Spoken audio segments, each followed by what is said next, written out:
To the channel today. We're going to do something really fun today. I want you to know that you can find really good bonsai material from your local nursery, from a big box store. You can find some gems that you will be able to make into really beautiful bonsai trees. In my world, I call this the treasure hunt.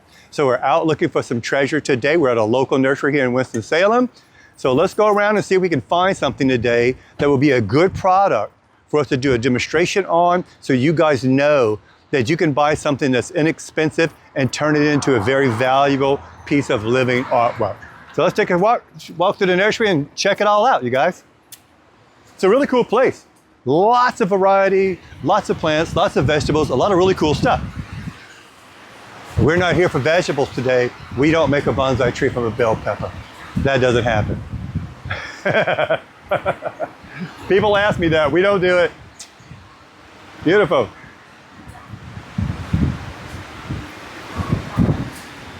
Hello. I love nurseries. I can spend my whole day walking around nurseries. I already found a couple of products in here today that I'm going to buy to make some really cool trees from.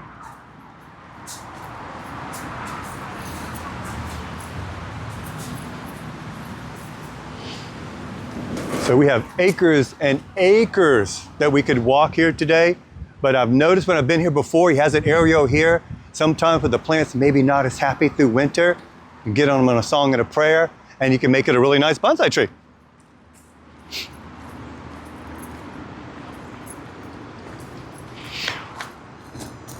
There's a really cool product here.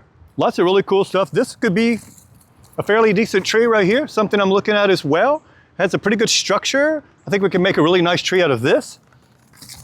I've already made some trees out of these little guys. You may have seen it on the page already. I have another one we're going to do a demonstration on pretty soon. You can turn it into a really, really beautiful tree. It's a little Alberta spruce. So as you guys probably know, I'm really learning a lot about horticulture here and a lot of trees and plants that I've never worked with before. So this really is a treasure hunt for me, and it's an adventure for me. And if you watch some of my other videos, you know that I told you that I don't have a sensei. No one's taught me bonsai. I've taught myself. And honestly, what has really taught me are the trees. I killed a lot of trees in my lifetime, man, learning this art. But there's nothing better than hands-on experience. And that's me. I'm all about hands-on experience. So let's look around. We've got all kind of really cool products in here. This I love. I love the leaves on it. Not sure what it is, but it's got too many trunks. It's got 1,000 trunks. If we use something like that, it's called a group planting, where it's just many trunks going up in one direction. Not my favorite style. I don't find it so exciting, honestly. We got some more cool things back here. Looks like we have some cypress, some pines. There's azaleas here. Azaleas are great for bonsai. There's rhododendrons. Rhododendrons have really big leaves. And I haven't determined yet if we can shrink the size of leaves on a rhododendron. But I'm gonna find out because I have some in my yard. I'm gonna be testing it pretty soon, man. Let's look over here, see what we got. That's pretty cool. So there's a plant over here. It's got little tiny, tiny yellow leaves. A lot of people would think it's a sick tree. It's not. It's a variegated tree. So if you don't know what variegation is, it just means there's more than one color within that leaf structure. It could be 2 shades of green, it could be purple, red, whatever. This is yellow. And I'm gonna tell you something that's about me. Bonsai artists can be so uptight and very strict. That's not me. A lot of bonsai artists never use any kind of shrub or tree that is variegated. They say it's wrong. I don't know where they decided this is wrong or not, but I love using that. And when I make trees that are from variegated plants, people always love them because they never see it, because hardly anybody does it. I enjoy doing it. It's fun for me. So let's check this guy out. We know we have some little leaves. Let's see what it looks like. Oh, wow. Clearly, got some damage from winter. We got some dead branches. We don't have to worry about that. We're gonna fix all of that. But check it out. It's a variegated privet. I never knew this existed. But if you look close on the left, that trunk there has some really great movement for bonsai.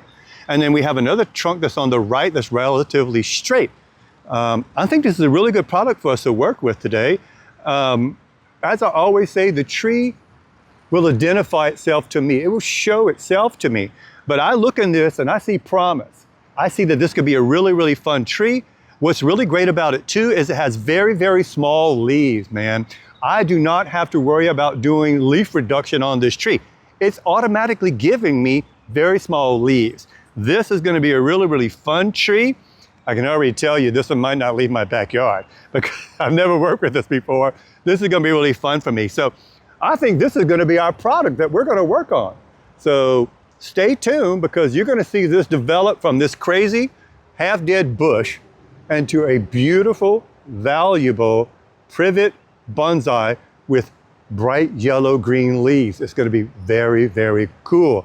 So you guys stay tuned and watch that video. It's gonna be fantastic. Peace, love, and bonsai.